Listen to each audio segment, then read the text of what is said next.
네, 반갑습니다. 존경하고 사랑하는 원로 스님들과 선지님들, 그리고 영겁 달생에 만나기 어려운 이 해상의 선후배 동지님들, 그리고 지금 이 순간에도 진리와 하나 되고 은혜로 세상을 밝히고자 마음 공부에 전념하고 계시는 모든 공부인들께 깊이 감사의 마음을 올립니다. 저는 온강대학교 마음인문학연구소에 근무하고 있는 장진수 교무입니다. 저는 어떻게 하다 보니까 심심풀이 프로그램이 시작되고 진행되는 동안에 연구 개발 그리고 공동 평가와 자문 역할을 하면서 함께 청소년국과 함께 해오게 되었습니다. 오늘 저희가 정한 주제는 탈종교 현상과 마음 공부 그리고 심심풀이라는 주제입니다. 최근 종교 현상을 설명하는 용어 중에 SBNR이라는 말이 많이 사용됩니다. 많이 들어보셨을 것 같은데요. 영적이다, 영적, 정신적이다, 영적인 삶을 추구하지만 종교적이진 않다, 이런 뜻입니다. 영적인 삶을 추구하는 사람들이 많이 늘어나고 있는데요. 종교 인구는 줄고 있는 현상을 설명하는 말이기도 합니다. 최근 이런 여러 각종 종교 통계를 보면은 실제로 무종교인이, 그러니까 종교 없음이라고 답하는 무종교인들이 50%를 넘어간 지가 한 10년이 넘어갔습니다, 벌써. 코로나 시기 때 좀 더 심화됐다고 하지만 이미 그런 현상은 일찍부터 준비됐던, 또 대비해야만 했었던 그런 현상이기도 합니다. 특히 이제 젊은 세대로 갈수록 무종교 비율이 60%, 70% 이렇게 넘어가고 있습니다. 이러한 종교 인구가 줄어들고 종교 영향력이 또 함께 줄어들고 있는 시대에 아이러니하게도 영성을 추구하고 명상과 마음 공부에 또 갈증을 느끼는 사람들은 오히려 더 많아지고 있습니다. 이러한 두 가지 모습이 오늘 제가 말씀드리고자 하는 탈종교 현상의 그 두 가지 모습이기 때문에 이를 가지고 우리의 공부 방향에 대해서 한번 생각해 보는 시간을 갖고자 합니다. 종교 역사를 쭉 볼 때 보면은 탈종교 현상이라는 말이 특별한 말이 아닙니다. 이제 작고하신 유병덕 교수님께서도 벌써 한 30년 전에 탈종교 시대의 종교라는 제목으로 책을 내시기도 하셨거든요. 그리고 인류 문명이 발전되는 과정에서 보면은 중요한 시기마다 기존의 종교 전통을 극복하려는 노력들, 그리고 새로운 종교 전통을 추구하고 찾아가려는 노력들이 늘 있어 왔습니다. 그러면서 지금 종교 전통들이 형성이 되었던 것인데요. 밖으로 외부 환경이 변하게 되면은 기존의 종교 교리 제도, 아무리 종교 교리와 제도를 잘 짰다 하더라도 환경이 변하게 되면은 거기에 맞춰가기 위해서 굉장히 많은 내부적인 노력이나 혁신이 필요하거든요. 그리고 저희들도 혁신위원회라든지 사대를 준비하면서 어떻게 하면 우리의 제도와 시스템을 시대에 맞게 적용할 것인가라는 논의가 거의 대부분입니다. 그리고 또 안으로, 또 이건 굉장히 또 중요한 부분, 안으로 종교의 본인, 성자의 본인과 종교의 목적이 흐려졌을 때 그거를 지키기 위해서 굉장히 많은 분들이 노력하고 있지만 그것들을 자칫 또 소홀히 하거나 흐려졌을 때 그것을 극복하기 위한 탈종교의 노력들, 약간 내부적인 탈종교 현상이죠. 그런 노력들이 함께 이루어지고 있습니다. 이것을 저는 표층적인 탈종교 현상과 심층적인 탈종교 현상으로 나누어서 보려고 하고요. 그랬을 때 우리의 방향이 좀 더 명확해질 거라고 생각이 들었습니다. 우리 시대를 살아가는 데 있어서 많은 가르침을 주고 계시는 백낙천 교수님 참 많이 아시죠? 요즘 백낙천 TV를 통해서 개벽 사상이나 종교 공부에 대한 다양한 논의들을 이끌어주고 계시는데요. 백낙천 교수님께서 근대를 바라볼 때 우리가 주목해야 될 주제를 두 가지로 말씀해 주신 게 있는데요. 그게 근대를 어떻게 잘 수용하고 근대에 잘 적응할 것인가라는 과제하고, 또 근대가 밝은 면만 있는 게 아니거든요. 어두운 부분이 있기 때문에 그 어두운 부분을 어떻게 우리가 극복해 나갈 것인가 하는 이 두 가지 과제가 있다고 합니다. 이 두 가지 과제를 어떻게 잘 조화롭게 또 균형 있게 해결할 것인가가 굉장히 근대를 맞이하는 모든 사람, 모든 단체, 모든 조직의 과제라고 그렇게 말씀해 주신 적이 있습니다. 대종사님께서 말씀하신 개교표도 저는 이런 관점에서 한 번 더 보면은 좀 더 명확해질 거라는 생각이 들었습니다. 표층적으로 볼 때는 이미 시대가 전근대를 극복하고 근대로 나아가는 시대, 물질 문명이 급속히 발전하는 시대에 살고 있습니다. 이 물질적인 문명의 얘기를 저희들이 거부할 수만 없고 이거를 적극적으로 오히려 수용하고 받아들여야 될 시대라는 것이죠. 이게 시대적 과제입니다. SNS, 인터넷, 저도 대학 갈 때 대학 가서야 인터넷을 배웠거든요. 하지만 요즘 세대들은 이미 인터넷을 태어나면서부터 배운다고 할 정도로 스마트폰을 가지고 살고 인터넷 세계 속에서 함께 살아가고 있는 그런 시대를 살아가고 있기 때문에 전혀 다른 또 세대의 모습을 보이고 있는 것입니다. 이러한 물질 문명이 어떻게 잘 적응해 나갈 것인가 하는 문제와 또 물질 문명이 갖고 있는 수많은 폐단들을 어떻게 극복할 것인가, 그 부분은 대종사님께서는 정신개벽으로 해결할 수 있다라고 방향을 제시해 주신 거라고 생각합니다. 표층적으로 볼 때는 우리가 근대 이후의 물질 문명을 얼마나 잘 수용할 것인가, 또 얼마나 잘 적응하고 있는가를 잘 점검해 봐야 되고요. 심층적으로 볼 때는 그러한 물질 문명이 동반해온 수많은 문제들을 정신개벽을 통해서 어떻게 극복하고 또 그걸 잘 선용할 수 있는 힘을 기르고 있는가를 또 잘 성찰해 봐야 된다고 봅니다. 대종사님께서 불법을 혁신할 때도 시대화, 생활화, 대중화라는 표현을 쓰셨는데요. 시대화란 말은 우리의 교법 해석과 우리 교단의 운영이 얼마나 과학적이고 얼마나 합리적인가를 점검해 봐야 되고요. 생활화에 있어서는 우리의 신앙과 수도가 일상의 생활과 얼마나 잘 부합되고 있는가를 또 되돌아봐야 됩니다. 또 대중화라고 생각할 때는 우리의 실천이 얼마나 현실의 문제에 도움이 되고 대중의 삶에 유익을 주고 있는가를 또 되돌아봐야 된다고 생각됩니다. 그러면서도 심층의 문제에 있어서는 현대 문명이 주고 있는 수많은 문제들을 어떻게 극복할 만한 그런 마음의 힘과 정신의 힘을 갖추고 있는가를 또 성찰해 봐야 한다고 생각이 들었습니다.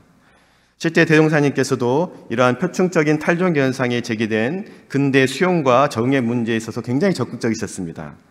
구도 과정에서부터 스스로 경제적 어려움도 겪으셨고 세상이 굉장히 험악하게 돌아가는 시대적인 어떤 아픔들도 많이 경험하셨기 때문에 그러한 과정을 통해서 대각을 이루시고 나서도 저축좌 방언공사라든지 경제적 토대를 닦는 데 굉장히 큰 노력을 하셨었고요.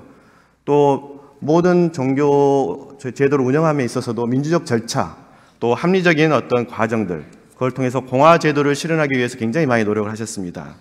또 남녀 권리 동일, 자력 양성, 지자 본의와 같이 불평등하고 불합리한 요소들을 어떻게 극복할 것인가 하는 데 있어서 굉장히 앞서서 노력하셨다고 생각합니다. 그리고 불교를 받아들임에 있어서도 제도와 교리에 있어서 혁신을 이루셨고요. 관혼상제의 오래된 예법들을 극복하기 위해서 예법 혁신을 이루셨습니다. 훈련법을 제정함에 있어서도 훈련의 과목, 학위 등급, 학력 고시와 같은 근대 교육의 장점들을 적극적으로 수용하셔서 저희의 훈련법을 제정해 주셨습니다.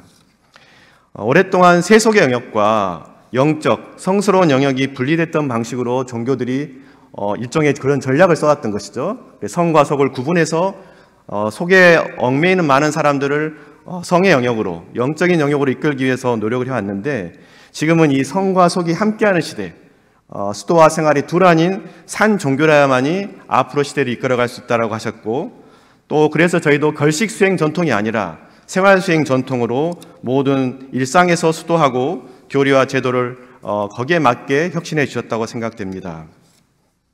근대를 거치면서는 이 물질명이 인간의 욕구를, 욕망을 끊임없이 자극하고 있는 시대에 살고 있습니다. 자고 일어나면 새로운 물질명이 개발되고 그러면 또 그걸 보면서 새로운 욕구들이 생성되고 그걸 추구하기 위해서 끊임없이 개인, 가정, 사회, 국가, 세계가 무한 경쟁으로 내달리고 있습니다. 그 속에서 우리가 얼마나 많은 부분들을 잃고 있습니까? 갈등과 반목, 그 다음에 전쟁과 파괴를 통해서 인류는 개인으로부터 생태의 모든 분야에 이르기까지 총체적인 위기를 맞이하고 있습니다.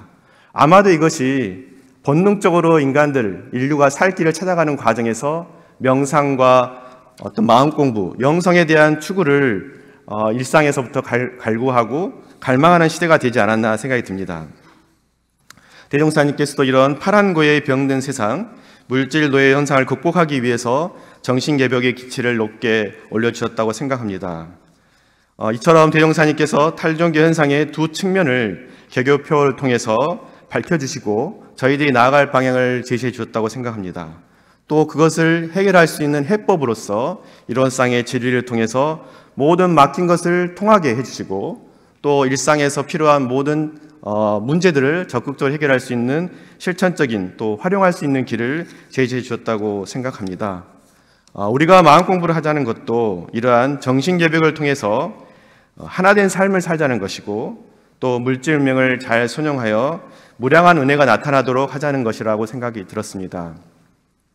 요즘 비상계엄 이후에 밤잠을 설치는 분들이 많이 계실 거라고 생각합니다. 이번 탄핵 집회 등을 통해서 볼 때 특히 주목해야 될 부분이 바로 MZ세대의 활동이라고 생각합니다. 이번에 그 촛불혁명 이후에 이번에 탄핵 과정을 어떤 분은 응원봉 혁명 혹은 비세혁명이라고도 말을 쓰고 있는데요. 이 MZ세대는 1980년대 이후에 태어난 세대들입니다. 그리고 밀레니엄을 거친 세대고요. 이 세대들은 지금 20대 혹은 30대까지를 다 포함한 세대입니다. 민주화와 경제 발전을 경험하지 않았던 세대인데 이 세대들이 이번 탄핵 집회의 주체가 되었습니다. 우리가 아이돌 그룹이나 연예인들만 쫓아다니고 세상에 대해서는 관심 없고 자기의 즐거움과 재미만을 추구한다고 생각했던 세대들인데 이 세대들이 지금 우리나라의 미래를 또 새로운 정치를 만들어 가는데 앞장서고 있는 세대가 되었습니다. 이 세대들은 어떻게 보면 피땀을 통해서 얻어졌던 민주화나 경제적 성장을 이미 경험한 이후에 태어난 세대들이기 때문에 그러한 민주화나 경제적 풍요를 당연하게 생각하는 세대일 수도 있습니다. 그런데 이 세대들이 왜 이번에 그렇게 민감하게 나오게 됐을까? 저는 그렇게 생각이 들었습니다. 당연하게 주어지고 당연하게 받아들였던 그런 일상의 삶이 어느 한순간에 무너질 수도 있다라는 그런 큰 위기감이 있지 않았을까? 그런 생각이 들었습니다. 그런 위기감에 이번에 MZ세대들이 크게 뭉치고 그들이 또 새로운 모습으로 기존과는 다른 방식으로 이 K 정치 또 새로운 정치, 새로운 대한민국 미래를 열어가는 모습들을 보면서 많은 감동을 하게 되었습니다. 그러면서 이런 생각이 들었습니다. 과연 저희들은 종교적으로, 영적으로 얼마나 민감한가? 지금 곳곳에서 이루어지는 많은 또 다른 어두운 면들을 볼 때는 영적으로 우리가 의지하고 있던 토대들이 언제 무너질지도 모르겠다 하는 정신적 위기감, 영적 위기감이 분명히 있습니다. 하지만 그런 문제에 과연 우리가 얼마나 민감하게 반응하고 있는가 그런 생각들을 가지면서 다시 한번 되돌아보게 되었습니다. 2013년에 학교 폭력으로 인해서 대구의 중학생이 자살한 일이 있었습니다.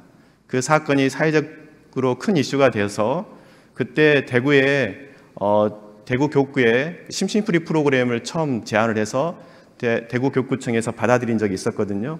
그 이후로 정부에서는 이 문제가 정부만 가지고 해결할 수 없다라는 것을 알고 종교계에 함께 해줄 것을 요청한 일이 있었습니다.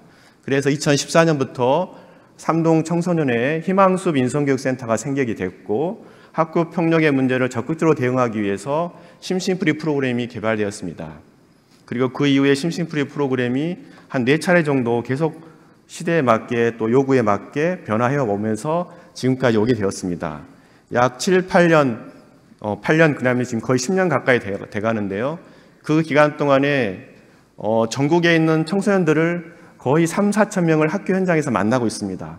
우리가 청소년들을 보기 힘들다고 하고 그 탄핵 시위를 통해서 청소년들이 저렇게 많았어? 하는 그런 분도 계셨는데 실제로 지금 저희 많은 교무님들이 현장에서 심심풀이를 통해서 젊은 세대들을 만나고 또 그들에게 마음 공부를 알려주고 있는 시대가 되었습니다. 이처럼 10년 가까이 코로나 시기에도 변함없이 3, 4천여 명이 되는 많은 학생들에게 마음 공부를 통해서 그 심심풀이 프로그램을 전해주고 있는데요. 이 심심풀이 프로그램은 문화체육관광부에서 이제 늘 평가를 하기 때문에 그 평가를 통해서 검증이 됐습니다. 그래서 우수, 최우수 평가할 때마다 우수 프로그램, 최우수 프로그램으로 인증받고 또 문화체육관광부에서 마음공부나 인성교육에 대한 대표적인 사례를 얘기할 때 청소년국이 연락이 와서 심심풀이 프로그램을 좀 소개해달라고 할 정도로 심심풀이 프로그램은 이제는 국가 브랜드, 국가의 대표적인 인성교육 브랜드가 되었습니다. 또 저희가 내년부터는 또 사회정서 학습이라는 것을 가지고 마음교육이 학교 현장에 의무화되는 시대가 되었습니다. 이제는 저희가 대종사님께서 마음공부를 훈련법을 통해서 제시해 주신 지가 벌써 이제 100년째가 되었습니다. 그리고 그 사이에 1990년대죠. 그때 수계농원에서 그 마음공부를 정전 마음공부라고 해서 대중화시키고 또 이후에 2000년대를 되면서 마음공부 사회화에 대한 논의가 교단에 활발하게 이루어졌습니다. 그래서 사단법인 마음공부회가 생긴 지가 벌써 이제 20년이 돼가고 있습니다. 그리고 그 사이에 2010년부터 마음공부를 사회화하자라는 취지로 원광대학교 원불교 사상연구원에서 국가연구재단의 프로젝트를 내서 시작된 게 마음인문학연구소입니다. 벌써 그게 이제 13년째 되고 있고요. 이러한 과정을 통해서 점점 교단 내에서 있었던 마음공부가 사회로 나아가게 되었고 지금 이 사회에서 많은 또 요청을 받고 있습니다. 내년에는 심심풀이 프로그램이 전라북도 교육청과 함께 전라북도에 있는 약 30개 학교에 한 50개 학급에 심심풀이 교육을 하도록 지금 서로 이야기가 되고 있습니다. 이미 작년에는 강원도 그 교육청하고도 사업을 했었고요. 또 그 부산 지역에서도 꾸준히 오히려 코로나 시기에 더 활발하게 마음공부 요청이 있어서 부산 지역의 많은 교무님들이 현장에 나가서 마음공부를 지도하고 있습니다. 이처럼 이제는 마음공부가 사회에서 공공기관에서 활발하게 이루어지는 시대가 되었고 그런 과정을 거치고 나면 아마도 일상에서 마음공부를 하는 시대가 곧 돌아오겠다 그런 생각이 들었습니다. 일상에서 마음공부를 할 때 마음공부가 일시적으로 끝나지 않고 지속적으로 이루어지기 위해서는 어떤 모습이어야 될까? 저는 바로 그게 대종사님께서 밝혀놓으신 정기훈련, 상시훈련, 특히 상시훈련에서 교화단을 통해서 교화하는 모습이 그런 게 아닐까. 그럼 곳곳에서 작은 교화단들이 마음공부를 통해서 이 심심풀이와 같은 프로그램으로 사람들을 만나고 또 특히 청소년들을 만나서 그들의 미래의 영성을 일깨워주고 마음공부를 통해서 이들을 지도해 줄 수 있는 시대가 되지 않을까. 그동안은 원불교를 통해서 마음공부를 배웠지만 이제는 마음공부를 통해서 다시 원불교를 보게 되는 시대가 되었다. 원불교에 들어와서 마음공부를 하는 것은 종교를 먼저 선택하고 마음공부를 하러 가는 것이지만 마음공부를 먼저 선택하는 것은 영성과 정신에 대한 관심이 나중에 더 깊이 원불교를 찾아오는 계기가 되지 않을까 이런 생각도 해봅니다. 탈종교 시대는 새로운 시대, 새로운 영성의 시대를 열어가는 하나의 어떤 모습이라고 생각합니다. 또 탈종교 시대는 마음공부의 시대라고 생각합니다. 지금 우리 시대는 새로운 마음공부 또 영성의 모습을 추구하고 있습니다. 원불교 정신을 담아서 마음공부를 더욱 알려감과 동시에 마음공부를 통해서 원불교의 가치, 원불교의 이념, 원불교의 정신을 새롭게 알릴 수 있는 시대로 나아가고 있습니다. 이를 위해서 우리 공부인으로부터 영적 성장을 위해서 노력해야 되고 또 일상에서 공부하고 교단과 훈련원에서 스스로 점검하고 심화하는 노력들이 필요합니다. 이러한 과정과 함께 이러한 우리의 심층을 더욱더 깊게 하는 또 진리와 성리를 떠나지 않고 마음공부를 하는 그런 노력과 함께 우리의 종교 제도와 우리의 삶의 모습을 더욱더 현실에서 마음공부에 적합한 또 영성을 지도하는 데 적합한 방식으로 자꾸 개선하고 노력하는 노력이 더욱 필요하다고 생각합니다. 이렇게 오직 일상의 경계 속에서 마음공부를 통해 수도와 생활이 둘 아닌 산종교를 직접 만들어갈 때 우리에게 주어진 탈종교 현상은 새로운 기회 안으로 우리를 더 깊게 성찰할 수 있는 또 우리의 진리와 또 자성, 참된 성품을 더욱 드러낼 수 있는 소중한 계기가 됨과 동시에 밖으로 더 많은 사람들에게 은혜를 전하고 세상을 밝혀나가는 계기가 될 것이라고 생각합니다. 네, 마지막으로 왕산 정보사님의 취임 법문에 내려주신 마음을 하나로 세상을 은혜로라는 실천을 다시 한번 다짐해 보면서 우리 모두 새로운 시대, 탈종교 현상이 우리에게 주어진 새로운 영성의 시대, 마음공부 시대에 마음공부를 잘하여서 세상의 주인 되는 주인공으로 살아가기를 염원하면서 오늘 말씀을 마치도록 하겠습니다. 감사합니다.